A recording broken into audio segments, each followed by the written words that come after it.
안식일이 지났을 때에 막달라 마리아와 야고보의 어머니 마리아와 살로메는 가서 예수께 발라드리려고 향료를 샀다.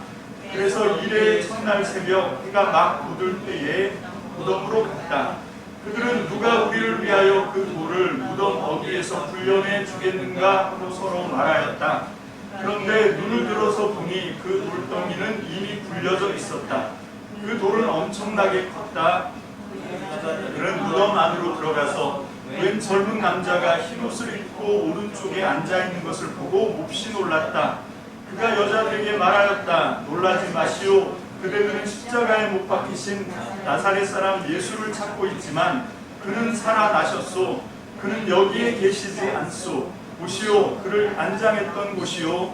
그러니 그대들은 가서 그의 제자들과 베드로에게 말하기를 그는 그들보다 먼저 갈릴리로 가실 것이니 그가 그들에게 말씀하신 대로 그들을 거기에서 그를 볼 것이라고 하시오.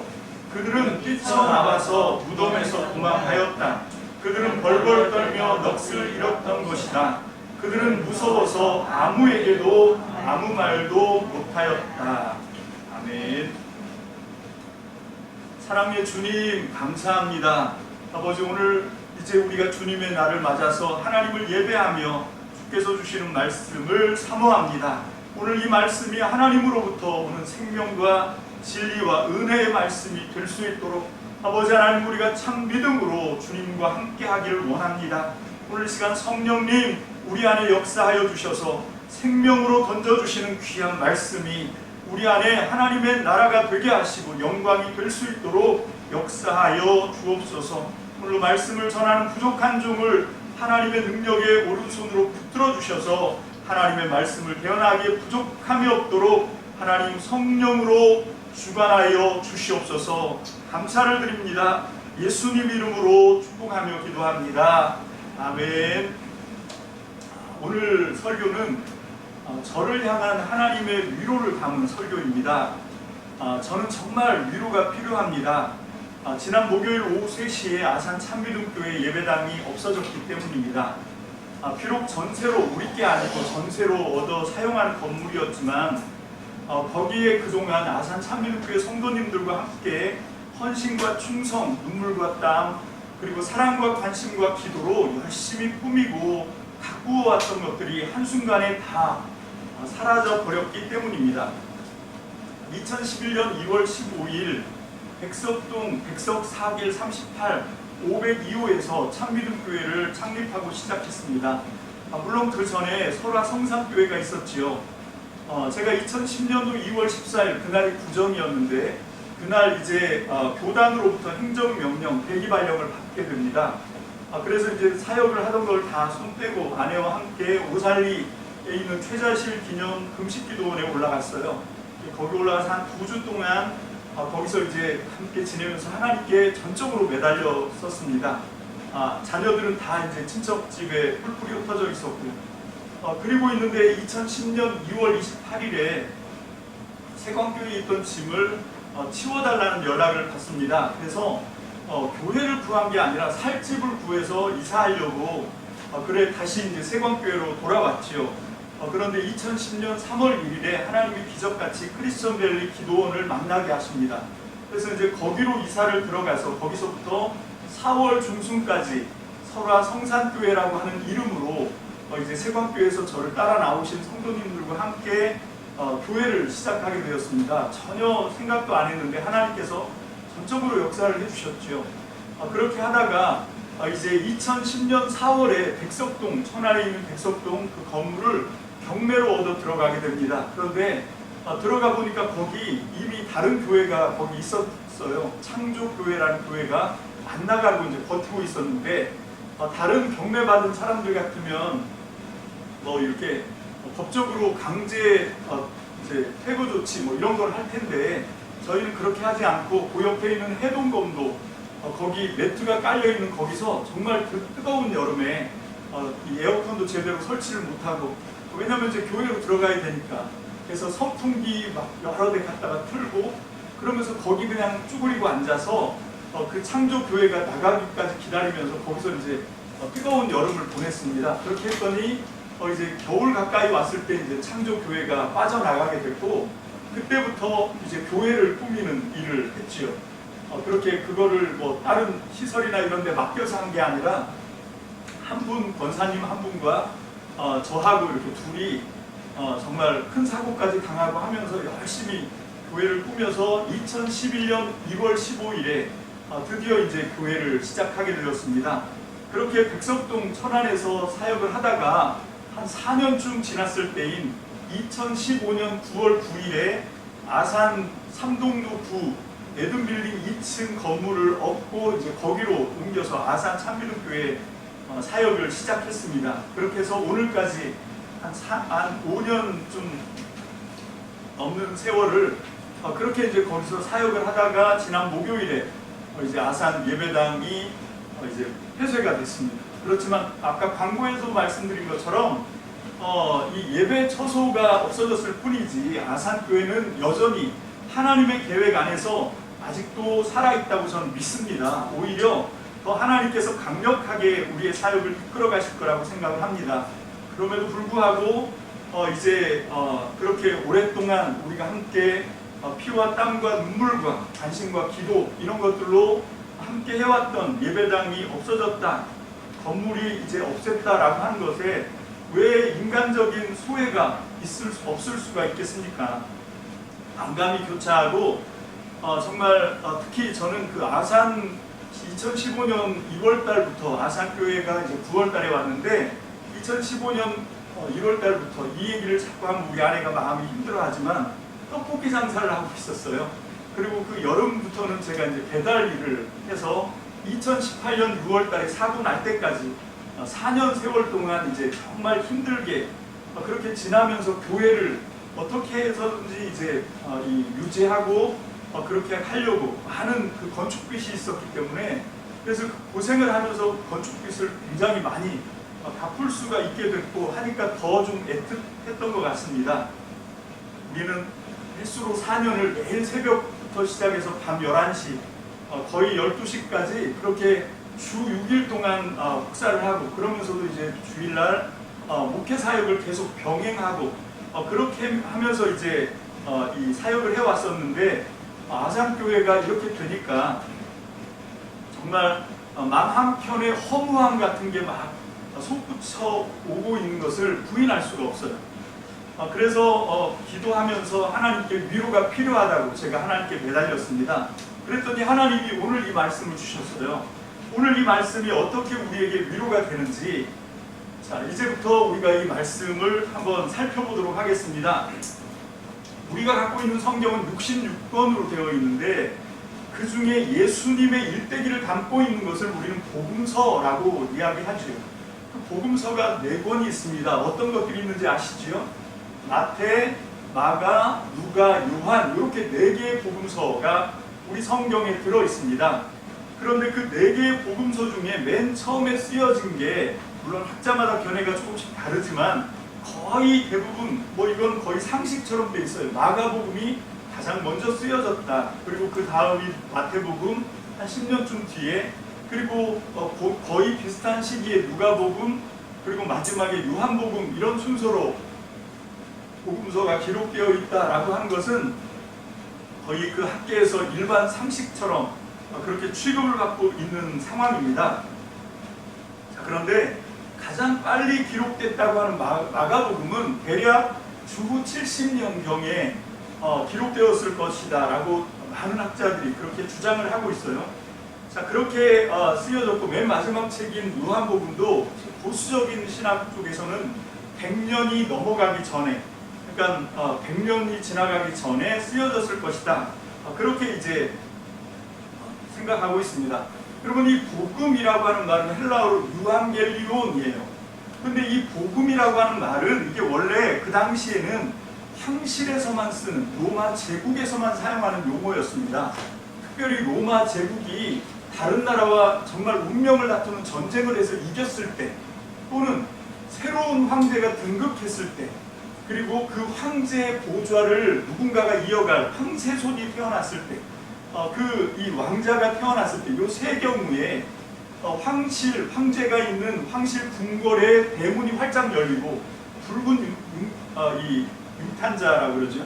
양탄자가 쫙 깔리고 그리고 흰 말을 탄 전령이 나팔을 불면서 유앙겔리온 하고 기쁜 소식을 전했던 거죠. 그게 이 로마 황제가 했던 그 복음 유앙겔리온입니다.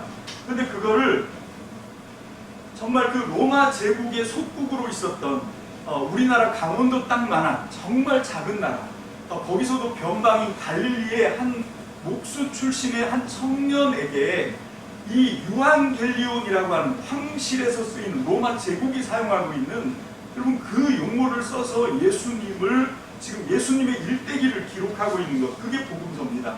그 시도를 최초에 거의 창시한 게 누군가면 바로 이 마가예요. 마가. 자, 이거는 굉장히 이례적이고 센세이셔널한 사건이다 이렇게 얘기할 수가 있는데요. 이건 굉장히 발칙한 시도입니다.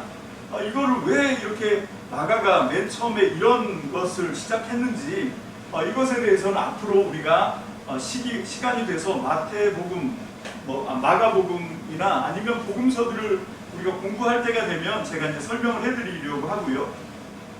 자, 아까도 말씀드렸다시피 마태복음, 마가복음, 누가복음, 요한복음은 예수님의 일대기를 담고 있는 어떻게 보면 전기문학이라고 할 수 있어요. 위인 어떤 인물, 아주 출중한 인물에 대해서 그 사람이 어떤 일을 했는지에 대한 기록을 담고 있는 거거든요.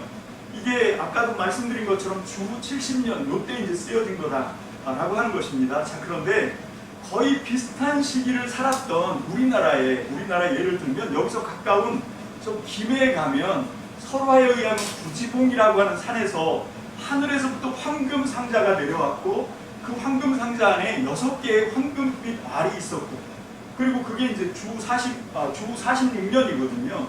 그 황금 알을 깨고 나온 게 이제 6명의 옥동자인데 그 중에 가장 밝은 알에서 태어난 사람이 금관가야를 시작한 금관가야 시조 김수로이다, 이런 설화가 있는, 이런 게 전기거든요. 그러니까 막 그때는 그렇게 뭐 백마가 절을 하고 뭐 그렇게 알에서 깨어나고 박혁거세 그런 식의, 그러면 거의 비슷한 시기에 어떤 전기 문학은 다 그런 식입니다. 그러면 우리나라만 그런 게 아니지요.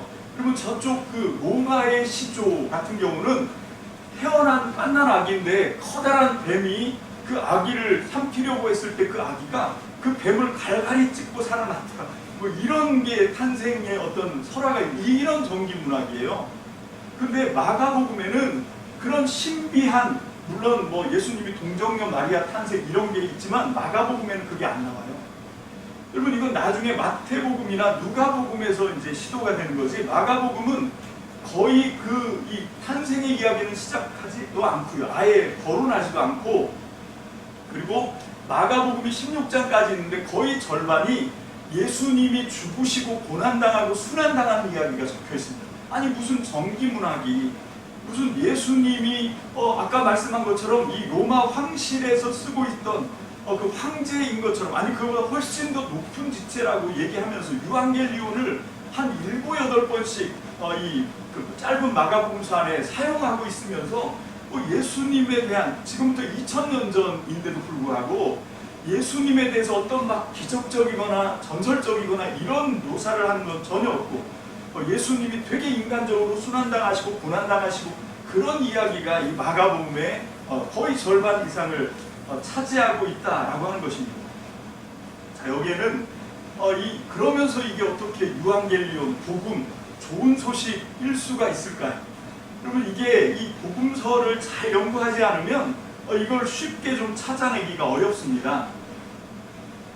자, 그리고 제가 오늘 본문을 이 마가복음 마지막에 있는 본문을 잡았는데요. 마가복음은 16장 20절까지 있습니다. 자, 그런데 제가 일부러 1절부터 8절까지 잡은 데는 목적이 있어요. 그러면 여러분들의 성경책을 한번 보시면 이 거의 대부분의 성경들이 다 그렇게 되어 있을 건데 9절부터는 가로가 쳐져 있습니다. 가로가 쳐져 있고 좋은 성경은 그 설명을 하고 있어요. 뭐라고 그러냐면 대부분의 이 중요한 사본에서는 다 이 8절에서 끝납니다. 그리고 후기에 기록된 사본에서만 아주 이 작은 숫자로 사본들에서만 마가복음 9절부터 20절까지가 들어있어요. 그래서 이거를 가로 처리를 하고 이거는 원래 이 마가복음 원본이 아니고 후대에 이걸 첨가했을 거다 라고 이제 공개하기 때문에 이렇게 가로를 쳐놓고 있는 거거든요. 그러니까 마가복음 원래 8절에서 끝납니다. 자, 그런데 이 그 마가복음이 8절에서 끝난다 그러면 이건 되게 더 이상해요. 자, 8절만 한번 읽어보겠습니다. 8절만 시작. 그들은 뛰쳐나와서 무덤에서 도망하였다. 그들은 벌벌 떨면서 넋을 잃었던 것이다. 그들은 무서워서 아무에게도 아무 말도 못하였다.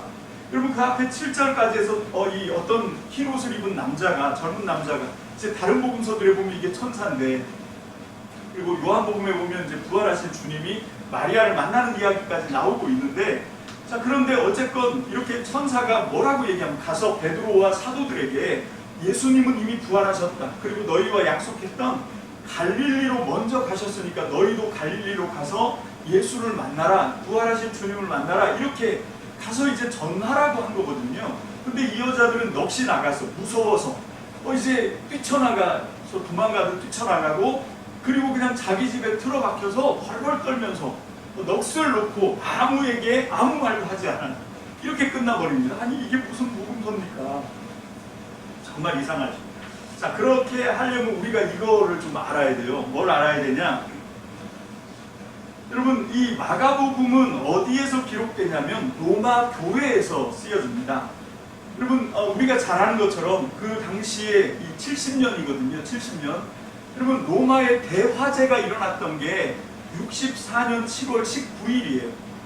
64년 7월 19일에 네로 황제가 황제로 등극해 있을 때 로마 도서관에서부터 시작된 불이 로마 시내 전역으로 번져가면서 로마시가 거의 8일 동안 불구덩이가 될 정도로 어마어마한 화재에 많은 인명과 재산이 다 한순간에 날아갑니다. 그래서 실제 역사에 의하면 그 당시에 네로는 어디 있었냐면 별장 그 로마에 없었어요. 그 로마 황실 별장이 있는 다른 지역에 피서를 갔다가 불이 났다는 소식을 듣고 뒤늦게 달려옵니다. 여러분 어떤 일설에는 그 로마 황제 네로가 이 사람이 좀 이 뭡니까 술과 마약 이런 거에 너무 많이 빠져 있어서 좀 약간 혼미하고 정신 이상이 되어서 이제 밤중에 시를 쓰려고 나갔는데 시상이 안 떠오르는 거죠. 그래서 부활을 시켜서 도서관에다 불을 질러라. 왜? 그 도서관 건물이 가장 높고 큰 건물이었거든요. 거기다 불을 질러놓고 시를 지으면서 노래를 불렀다. 뭐 이런 일설이 있는데 이거는 영화적 상상력입니다. 이 네로는 실제 역사에서는 그게 아니고 황제인데 그래서 이제 그거를 하려고 해요. 그런데 그 당시에 네로가 마음에 안 들었던 원로원들이 이걸 기회로 해서 네로를 추출하기로 합니다. 그래서 어떻게 하면 요즘 우리 식으로 얘기하면 가짜 뉴스. 그래서 이 네로가 평상시에 무슨 얘기를 했냐면 로마가 너무 낙후했다. 목조 건물들만 있어서 도시 미관이 별로 안 좋아요. 그래서 이것들을 싹 다 털고 좀 석조로 그 당시에 대리석으로 좀 아름다운 도시 조경을 만들었으면 좋겠다. 그런 얘기를 실제로 했거든요. 공개적으로. 근데 기존에 살고 있었던 사람들이 이게 원래 재개발, 재건축 이러면 기존에 살고 있는 사람들하고 막 보상 문제로 뭐 철거를 한다, 못 나간다 이러고 막 요즘도 시끄럽잖아요. 그러니까 그 당시도 마찬가지죠. 그러고 있는데 이걸 한 방에 해결할 수 있는 문제가 불 지르는 거죠. 불에 올라타면 어쩔 수 없이 다시 재건해야 되니까 아니나 다를까 불 나고 난 뒤에 로마 시내가 정말 그 이전과는 완전 딴판으로 너무 아름다운 조경이 되었거든요. 그래서 이 원로원들이 퍼뜨린 가짜 뉴스가 사람들한테 먹히기 시작합니다.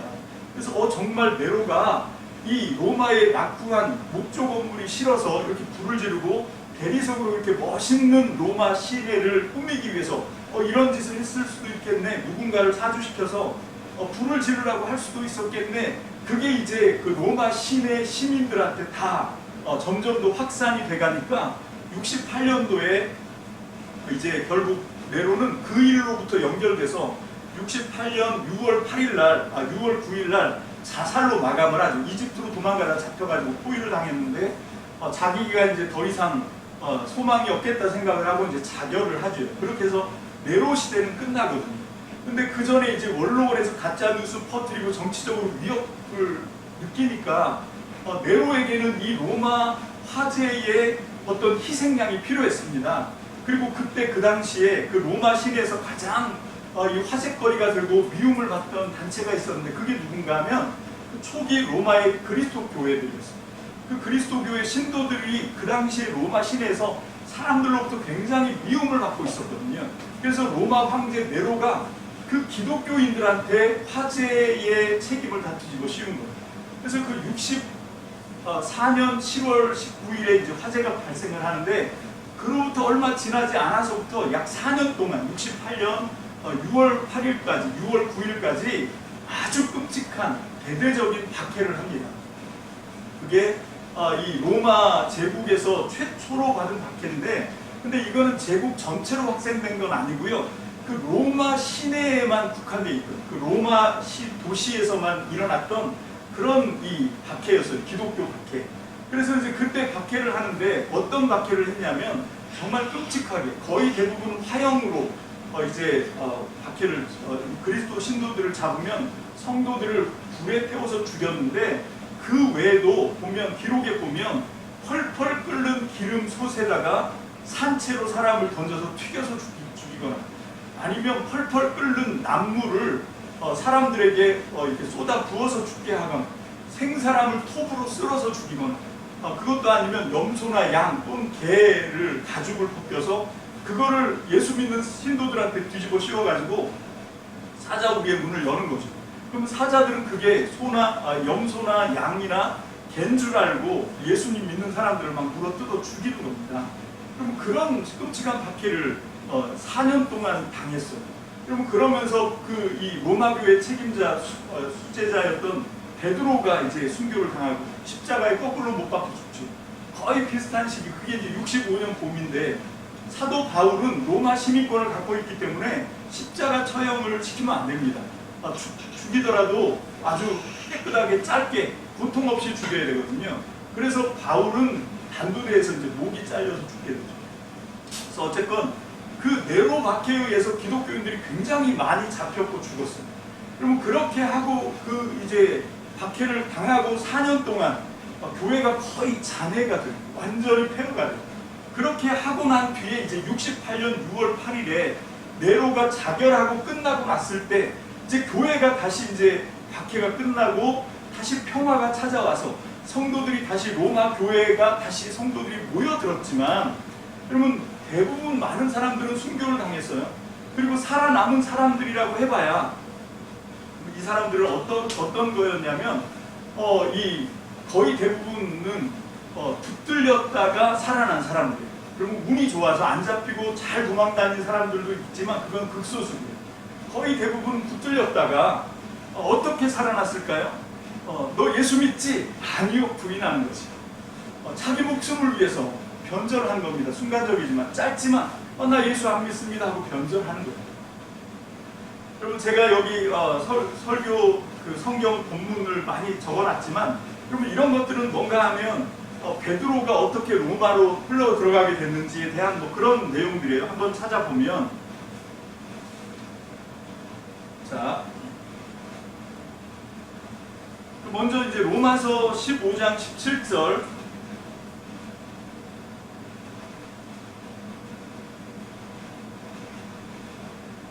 이 로마에서 두 사도가 죽는데 첫 번째가 사도 바울이었고 그 다음에 수제자인 사도 베드로가 죽었다 그러는데 사도 바울은 로마가 목적지가 아니었어요. 여기 로마서 15장 17절로 25절 다 함께 봅니다. 시작. 그러므로 나는 하나님을 섬기는 일을 그리스도 예수 안에서 자랑스럽게 생각합니다. 그리스도께서 이방 사람들을 복종하게 하시려고 나를 시켜서 이루어 놓으신 것 밖에는 아무것도 감히 말하지 않겠습니다. 그 일과 말과 행동으로 표징과 이적의 능력으로 성령의 권능으로 이루어졌습니다. 그래서 나는 예루살렘에서 일루리곤에 이르기까지 두루 다니며 그리스도의 복음을 남김없이 전파하였습니다. 나는 이와 같이 그리스도의 이름이 알려진 곳 말고 알려지지 않은 곳에서 복음을 전하는 것을 명예로 삼았습니다. 나는 남이 깎아놓은 터 위에다가 집을 짓지 않으려 하였습니다. 성경에 이렇게 기록된 바 그의 일을 알지 못하던 사람들이 보게 될 것이요 듣지 못하던 사람들이 깨닫게 될 것이다 한 것과 같습니다. 그래서 내가 여러분에게로 가려고 하였으나 여러 번 길이 막혔습니다. 그러나 이제는 이 지역에서 내가 일해야 할 곳이 더 없습니다. 여러 해 전부터 여러분에게로 가기를 바라고 있었으므로 스페인으로 갈 때 지나가는 길에 여러분을 만나보고 잠시 동안만이라도 여러분과 먼저 기쁨을 나누려고 합니다. 그 다음에 여러분의 후원을 얻어 그곳으로 가게 되기를 바랍니다. 그러나 지금 나는 성도들을 돕는 일로 예루살렘에 갑니다. 아멘. 사도 바울은 남이 사역하고 있는 곳은 안 가요. 로마는 이미 누군가 사역을 하고 있죠. 그게 베드로였을 것 같습니다. 그래서 사도 바울은 로마로 가는 목적이 로마가 목적지가 아니라 이건 경유지 터미널이에요. 잠깐 들렸다 가는 곳이고 너희들의 후원을 좀 얻어서 나는 저 땅끝 스페인까지 갈 거다. 이 포부를 지금 밝히고 있는 거죠. 근데 왜 로마서라고 하는 편지를 베베를 통해서 먼저 보내게 되냐면 내가 직접 가면 이 편지 쓸 필요가 없겠지만 지금 내가 맡은 바 사명이 있어요. 그게 뭔가 하면 예루살렘과 유대의 기근이 있어서 그 이 소아시아부터 시작해서 그리스 지역에 있는 교회들, 이 아가야 지방에 있는 교회들, 뭐 고린도 교회, 뭐 에베소 교회 이런 교회들한테 후원을 좀 받았거든요. 헌금을 좀 거두어서 구제 헌금을 전달하기 위해서 이제 예루살렘에 가야 되기 때문에 편지를 쓴 거죠. 그래서 편지를 먼저 보내고 바울은 이 일을 끝내고 가려고 했던 그런 계획이 사도행전에 나와 있습니다. 자, 이 맨 처음에 베드로는 그 예수님의 수제자였죠. 그래서 예수님이 승천하시고 난 뒤에 예루살렘으로부터 시작된 성령 사역으로 이제 예루살렘 교회의 책임자가 되었습니다. 예루살렘 교회뿐만 아니라 유대와 하여튼 그 당시에 있었던 모든 교회들은 베드로가 총괄을 하고 있었어요. 자, 그런데 이 초대 예루살렘 교회에 박해가 터집니다. 이건 아마 예수님이 승천하시고 나서 얼마 안 있다가 벌어진 일인 것 같아요. 그래서 이 박해가 이 사도행전 12장에 기록되고 있는데 왜 이 박해가 일어나냐면 분봉왕으로 있었던 헤롯, 여러분 이 사람은 우리가 잘 아는 것처럼 에돔 사람이에요. 이두메 사람. 이게 이 에서가 야곱의 형이잖아요. 그래서 이 에돔 사람이었기 때문에 이 사람은 이 유대인들의 왕이 될 수가 있는 사람이 아닙니다.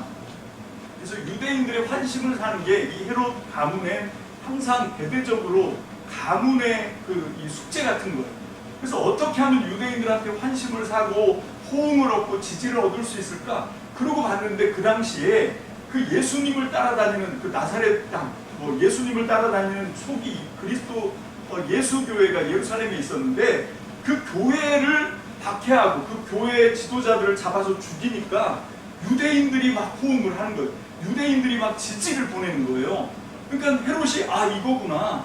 그래서 이제 그 초기 그리스도 교회 지도자들을 야고부터 시작해서 죽이기 시작한 거죠. 그리고 거기에 굉장히 맛을 본 헤롯이 그 다음에 이제 베드로를 잡아서 명절이 끝나면 무교절 끝나면 죽이려고 하는 그런 이야기가 나오죠. 그게 사도행전 12장 1절로 4절입니다. 다 함께 봅니다. 시작. 이 무렵에 헤롯 왕이 손을 뻗쳐서 교회에 속한 몇몇 사람을 해하였다. 그는 먼저 요한과 형제가 아닌 야고보를 칼로 죽였다. 유대 사람들이 이 일을 기뻐하는 것을 보고 이제는 베드로까지 잡으려고 하였다. 때는 무교절 기간이었다. 그는 베드로도 잡아서 감옥에 가두고 4명으로 짠 경비병 네페에게 맡겨서 지키게 하였다. 6월절이 지나면 백성들 앞에 그를 끌어낼 속셈이었다. 자, 이런 정말 절체절명의 위기 가운데 베드로는 주님이 보내주신 천사를 통해 기적적으로 구출이 됩니다. 하지만 여전히 교회가 박해를 받으면 이 유대인들이 기뻐한다는 그런 것을 알기 때문에 헤롯은 계속 교회를 위협하고 있었기 때문에 베드로는 자기가 맡고 있었던 교회 총괄 자리, 예루살렘 교회 수장 자리를 예수님의 친동생이었던 야고보에게 넘겨주고 예루살렘을 떠나죠. 그게 이제 사도행전 12장 17절에 나옵니다. 다 함께요. 시작. 베드로는 손을 흔들어서 그들을 조용하게 하고 주님께서 자기를 감옥에서 인도하여 내신 일을 이야기하였다. 그리고 그는 이 사실을 야고보와 다른 신도들에게 알리시오 하고 말하고는 거기서 떠나 다른 곳으로 갔다. 어떤 여정을 통과해서 이 베드로가 로마까지 갔는지 그건 전혀 기록이 없기 때문에 행적은 전혀 알려지지 않고 있습니다. 다만 그가 잠시 시리아 안디옥에 들렸다는 이야기가 갈라디아서에 남아있지요. 그게 갈라디아서 2장 11절입니다. 다 함께요. 그런데 게바가 안디옥에 왔을 때 잘못한 일이 있어서 나는 얼굴을 마주보고 그를 나무랐습니다. 자, 이 사도행전에서 바울과 바나바가 1차 선교여행을 함께 다녀오고 나서 갈라지는 이야기가 나옵니다. 바울은 실라와 선교여행을 이제 계속하게 되고 바나바는 마가 요한을 데리고 선교여행을 떠나지요. 자, 그게 사도행전 15장 39절로 40절입니다. 시작. 그래서 그들은 심하게 다툼 끝에 서로 갈라서고 말았다. 바나바는 마가를 데리고 배를 타고 키프로스로 떠나갔다. 그러나 바울은 신라를 택하고 신도들로부터 주님의 은혜가 함께하기를 바라는 인사를 받고서 길을 떠났다. 자, 어떤 과정을 통해서 그렇게 됐는지 명확하게 알려진 바는 없지만 확실한 건 베드로와 마가 요한이 이 함께 만나서 사역을 하게 되었다는 사실이에요. 그래서 정확한 것은 아니지만 아마 바나바는 바울과, 이건 저의 개인적인 생각입니다, 바울과 결별하고 나서 베드로와 함께 사역을 했던 것 같습니다. 그러니까 베드로가 썼던 편지, 물론 베드로는 글을 몰라요. 이 사람은 글을 읽지도 못하고 쓰지도 못합니다. 그런 베드로가 이제 마가 요한을 데리고 함께 사역을 했는데 베드로전서 5장 13절에 보면 이렇게 말하고 있어요. 다 함께요. 시작. 여러분과 함께 택하심을 받은 바벨론에 있는 자매 교회와 나의 아들 마가가 여러분에게 문안합니다. 마가 요한이 이제 베드로에게 아들같이 되었다라고 하는 거죠. 자, 그렇게 하면서 이 마가와 함께 동행했던 베드로는 이제 말년에 이 로마에 들어가서 로마 교회를 아마 책임지고 사역을 했던 그런 게 이제 사도 베드로였던 것 같아요. 자, 그래서 이제 아까 설명드린 것처럼 맨 처음에 이 베드로는 64년에 불이 났는데 65년 봄에 거의 한 초봄이었을 건데 그때 그 사도 바울과 함께 바울은 단두대에서 죽임을 당하고 그리고 이제 베드로는 거꾸로 십자가에 못 박혀 로마에서 이제 순교를 당하죠. 자, 그렇게 하고 나서 아까 설명드린 것처럼 많은 그리스도인들이 잡혔다가 믿음을 타협하고 자기 목숨이 정말 위태로웁니다. 여러분 같으면 어떻게 하시겠어요? 지금 내가 예수 믿는다 그러면 죽어야 돼요. 사자한테 물어 뜯기든지 아니면 난물을 쏟아 부어서 뜨거워서 불에 타서 아니면 기름에 튀겨서 죽인다 그러면 어떻게 하시겠어요? 저는 안 믿는다 그럴 거예요. 아니 저런 목사가 있나? 그럼 어쩔 수 없는 상황이라는 게 있거든요. 자, 그래서 변절을 하는 거예요. 그래서 믿음을 후퇴한 거죠. 그러고 났는데 68년에 이제 네로가 죽습니다. 그리고 다시 교회의 평화가 찾아왔겠죠. 그래서 살아남은 사람들이 교회를 왔지만 이전과는 다른 거예요. 이 사람들이 떳떳하지가 않은 거지요. 얼굴을 들 수가 없는 거예요. 너무 창피한 거예요. 너무 힘든 거예요. 그래서 정말 나는 죄인입니다. 가슴을 쥐어뜯으면서 눈물만 흘리고 고개를 푹 숙이고 있는 그 사람들을 위해서 마가가 이 복음서를 쓴 겁니다. 그럼 마가복음에 보면 제자들이 한결같이 찌질해요. 그러면 여기서 성공적으로 사역을 하는 사람이 한 사람도 없습니다. 예수님이 십자가에 달릴 때 이 마가복음에 보면 제자들이 다 도망가요. 심지어는 예수님의 수제자였던 베드로는 예수님을 3번이나 부인합니다. 그 이야기를 읽으면서 여기 로마 교회 68년도부터 70년도까지 그 있었던 이제 정말 구사일생으로 살아났던 그 로마 교회 성도들이 뭐라고 생각했겠습니까? 나도 배신했는데, 나도 베드로처럼 변절했는데, 나도 예수님 모른다 그러고 이 목숨, 구차한 목숨 던졌는데, 그리고 얼마나 그 베드로와 함께 같은 어떤 인간의 그런 어떤 마음을 서로 연민을 느꼈겠어요. 그런 이야기가 나옵니다. 그리고 이제 여기 마지막 피날레의 장면으로 예수님이 부활하신 그 새벽 부활절날 아침에 이제 제8일이니까 일요일입니다. 오늘 같은 주일이죠. 주일 새벽에 이 여자들이 예수님 시체를 닦아드리려고 갔던 거예요. 향유와 이런 걸 갖고 예수님 시체 이제 그동안 뭡니까? 안식일을 지나느라고 못 가봤으니까 안식일 끝나자마자 이제 그걸 향수와 뭐 유향과 이런 걸 들고 모략을 들고 쫓아간 거예요. 갔는데 보니까 무덤이 비었어요. 그리고 웬 흰옷을 입은 젊은 남자가 말하기를 예수님이 부활하셨다. 그러면서 너 가서 이 제자들한테 이 소식을 전해라 그랬는데 이 여자들이 넋이 나가요. 너무 무서워서 뛰쳐나갑니다. 도망칩니다. 그리고 자기 집에 틀어박혀서 무서워서 아무에게 아무 말도 못하고 벌벌 떨고 있었다. 그 이야기를 이 마가가 할 때 그게 바로 그 부사일생으로 살아남았던 그 로마 교회 성도들의 모습이었던 거죠. 여러분, 그래서 마가복음은 이렇게 끝나는 겁니다. 무슨 얘기를 하는 거지요? 여러분, 이게 예수님이 십자가에서 죽고 부활하시고 그때 있었던 예수님의 제자들의 실상이었고, 그리고 예수님을 사랑하고 따른다는 여자들조차도 그렇게 벌벌 떨고 무서워서 넋이 나갈 정도였다라고 하는 거예요. 우리는 모릅니다. 뭘 모르냐면 그렇게 예수님이 십자가에서 죽고 부활하시고 났던 그게 주 30년이거든요. 그때부터 시작해서 마가가 복음서를 썼던 70년까지 약 40년 동안의 세월을 우리는 몰라요.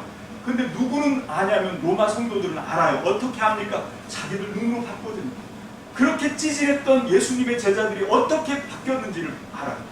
그렇게 돌변한 사람들이 와서, 베드로가 와서 자기들한테 복음을 전했고, 그때 무서워서 아무 말도 못했던 여자들이 정말 하나님께 붙들려서 성령으로 충만하게 되어서 얼마나 멋진 사역을 했는지 이 사람들은 다 보고 경험했어요. 다 보고 느꼈단 말입니다. 이렇게 달라졌던 거죠. 그럼 마가복음이 여기서 딱 끝내는 이유가 바로 이거예요. 그랬던 사람들이 나부터 시작했어요. 여러분, 마가는 어떻게 그 당시에 어떤 행동을 하냐면 예수님이 십자가에 이제 처형되기 위해서 갈보리 산으로 끌려갈 때, 골고다 언덕으로 끌려갈 때 마가가 너무 흥미로운 거예요. 구경하고 싶은 거죠. 그래서 아마도 속옷을 안 입었던 것 같죠. 그냥 겉옷만 두르고 그 예수님이 십자가를 지고 올라간 그 골고다 언덕을 따라가다가 로마 군인이 헉 하고 겁을 주니까 자기가 속옷을 안 입었다는 사실도 모르고 겉옷을 벗고 알몸으로 도망갔던 사람이 마가 요한입니다. 그랬던 모습들을 그냥 다 노출을 시키는 거예요. 우리도 똑같았어, 너희랑. 우리도 너네랑 다를 바가 하나도 없어. 이렇게 연약해, 이렇게 찌질해. 그런데 우리를 지금 이렇게 변화시킨 건 우리의 능력이 아니야. 하나님이 우리와 함께 하시니까, 성령 충만을 받으니까 우리가 이렇게 달라질 수 있었어. 그러니까 너네 자책하지 마, 이런 거예요. 제가 왜 이 말씀을 오늘 저를 위한 위로로 받냐면, 저도 이 아산 참미동교회가 이렇게 계약이 만료되고 이제 결국은 예배 처소가 사라지고 나니까 굉장히 마음으로부터 어떤 좌절감, 그런 어떤 이런 우울함, 이런 것들이 밀려오는 거지요. 여러분, 그런데 제가 이 마가복음을 통해서 저를 위로합니다. 위로받아야 되는 게 저뿐이겠어요. 여러분, 함께 해왔던 우리 아산의 우리 권사님들, 그리고 우리 자녀들 얼마나 위로가 필요합니까? 오늘 이 말씀을 통해서 위로를 받게 되시길 주의 이름으로 축복합니다. 그럼 마지막으로 제가 경험했던 한 가지만 간증하고 이제 마치려고 해요. 저는 이게 저의 인생에 이렇게 의미 있는 경험이었다고 하는 것을 제가 그때가 언젠가 하면 지금으로부터 30년도 훨씬 더 돼요. 제가 군대에 막 들어갔던 23살 때거든요. 그때 제가 경험을 했어요. 23살 4월 달쯤에 이제 자대 배치 받고 들어가자마자 저보고 그러는 거예요. 고참들이. 야, 참 너 운이 찌질이도 없다. 왜 그럽니까? 그랬더니 이제 2주 있으면 천리 행군을 간다. 여러분, 천리가 400km예요. 400km. 그 이 원당에서부터 그 포천 이런 데를 다 문산, 포천 이렇게 다 찍고 어디로 가냐면 철원까지 갔다가 거기서 이제 다시 돌아오는데 이거를 일주일 동안 하는 거예요. 3박 4일 행군하고 거기서 반나절 잠깐 우리가 하는 게 아닙니다. 거기 가면 그 비행기가 이렇게 사격하는 비행기 사격장이 있어요. 우린 거기 들어갔다는 큰일 납니다. 이 비행기에서 포탄을 쐈는데 그게 안 터진 불발탄도 있거든요. 미사일 같은 거. 그런 거 잘못 건드리면 이제 거기서 죽으니까 우리는 그냥 저쪽 산에서 비행기가 거기다가 이제 폭격하는 걸 구경하고 박수만 치고 반나절 그렇게 하고 다시 이제 그 텐트 다시 다 거두고 해갖고 다시 이제 3박 4일 동안 돌아오는 그런 일정이었어요.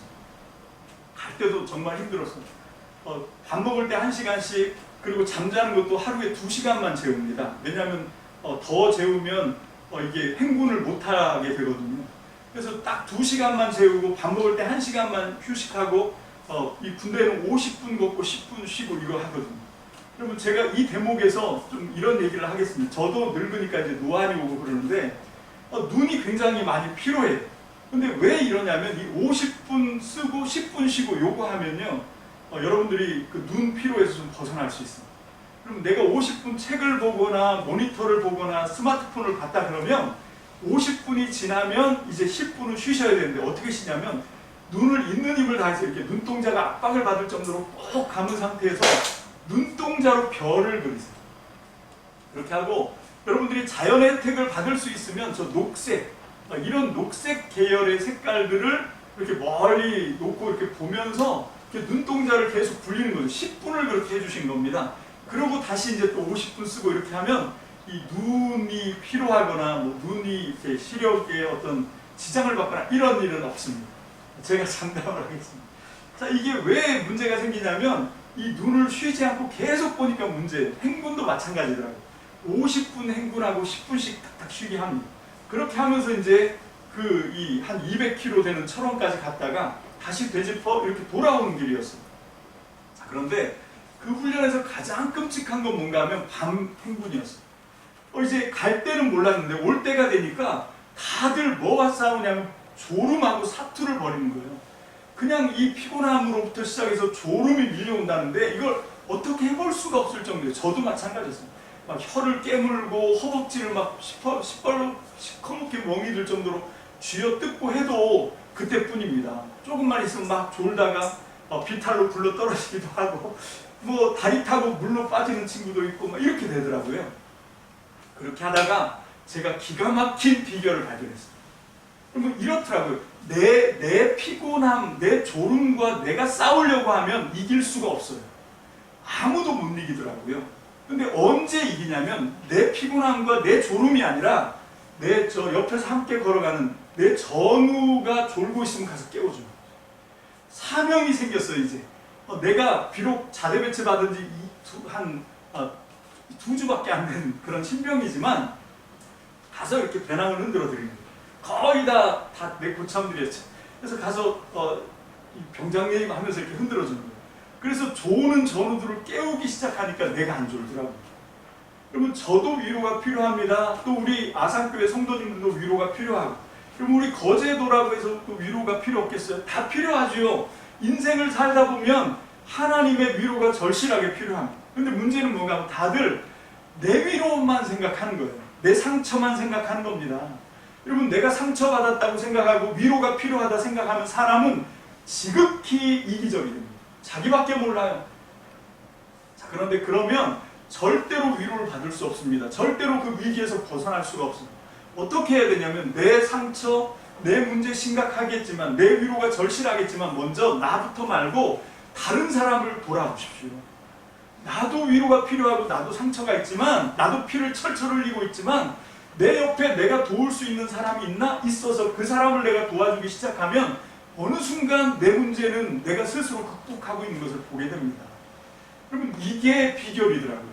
여러분, 저는 그때 정말 이 실감을 하고 실제로 경험을 했어요. 그리고 이 사역을 해오면서 계속 그걸 하고 있습니다. 그럼 저도 많이 힘들고 어떤 상실감이 있고 뭐 우울하고 그렇게 되지만, 그러면 여기서 벗어날 수 있는 건 자기 문제, 그 자기 슬픔, 여기에 집착하기 시작하면 그건 늪입니다. 거기서 못 나옵니다. 근데 어떻게 하냐면 나도 힘들지만 주변에 나처럼 힘든 사람들을 우리가 돌아보는 거죠. 그리고 그 사람들의 문제를 도와주기 시작하는 겁니다. 그러면 함께 거기서 벗어날 수 있게 되는 거예요. 함께 이 상실감과 그 우울함과 좌절감에서 벗어나서 이제 새 일을 시작할 수 있게 될 줄로 믿습니다. 아멘. 그래서 이 마가복음을 통해서 이 마가가 이 복음서를 쓴 거예요. 그 당시에 로마에 그렇게 정말 구차한 목숨을 살기 위해서 예수님을 부인하고 그 네로 황제의 그 정말 이 소나기에서부터 정말 구사일생으로 건져 나온 사람들이 교회에 왔는데 얼굴을 못 드는 거죠. 그래서 그 사람들을 위로하기 위해서 이런 이상한 결말에 이 마가복음서를 쓴 겁니다. 그리고 그들을 위로해 낸 거예요. 교회는요, 그거 하는 데입니다. 여러분, 교회는 자기 수양을 하는 데가 아니에요. 자기 수양보다 더 절실한 게 뭔가 하면 내 옆에 있는 사람을 도와주는 겁니다. 그걸 통해서 하나님이 나를 만드시고 나를 성숙시키시고 성장시키시는 줄로 믿습니다. 아멘. 이거를 한번 잘 해보자고. 여러분, 거제 성도들은 아산 성도들을 위해서 기도하고 도와주고, 그럼 위로하고, 또 우리 아산은 또 거제를 위해서 관심을 갖고 기도하고, 그러다 보면 저는 확실하게 믿습니다. 마지막 때 하나님이 쓰실 수 있도록 이 아산교회와 거제교회가 함께 동반해서 승리하고 성장하고 하나님의 나라가 될 줄로 믿습니다. 아멘. 그런 축복을 받는 저와 여러분들 되시기를 주님의 이름으로 축복합니다. 기도합시다. 할렐루야. 주님 감사합니다. 오늘 주신 말씀에 아버지 하나님, 우리가 정말 마음을 기울여서 주의 음성을 듣기 원합니다. 주의 아버지 하나님, 우리의 힘들고 어려운 사정들을 다 아시는 줄로 믿습니다. 아버지 하나님, 우리를 위로하실 분은 오직 하나님밖에 없습니다.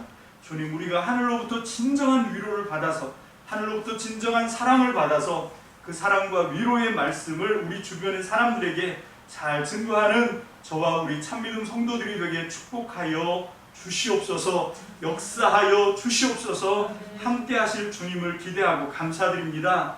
예수님의 이름으로 축복하며 기도합니다. 아멘. 자, 우리 찬송 229장 찬양 드립시다.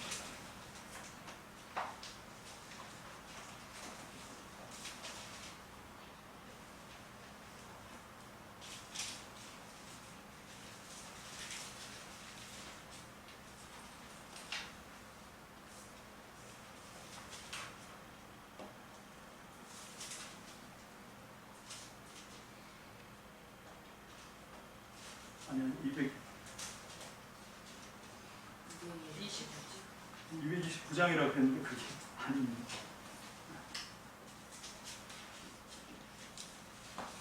아, 220장입니다.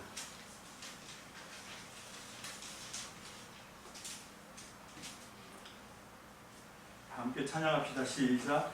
사랑하는 주님 앞에 형제자매 한자리에 크신 은혜 생각하며 즐거운 찬송 부르네.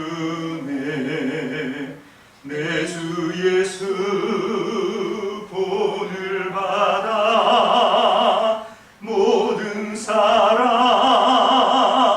내 몸같이 환난 근심 위로하고 진심으로 사랑하세. 사랑하는 주님 앞에 온갖 충성 다 바쳐서 괴로우나 즐거우나 주님만 힘써 섬기네. 우리 주님 거룩한 손 제자들의 발을 씻어 남 섬기는 종의 도를 몸소 행해 보이셨네. 사랑하는 주님 예수 같은 주로 섬기나니 한 피바다 한 몸 이룬 형제여 친구들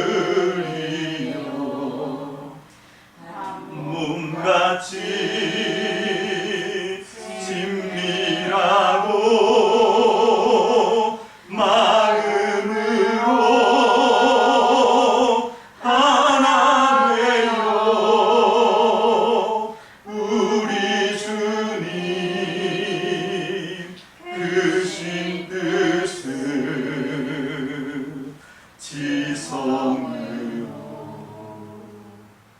준행하세. 아멘.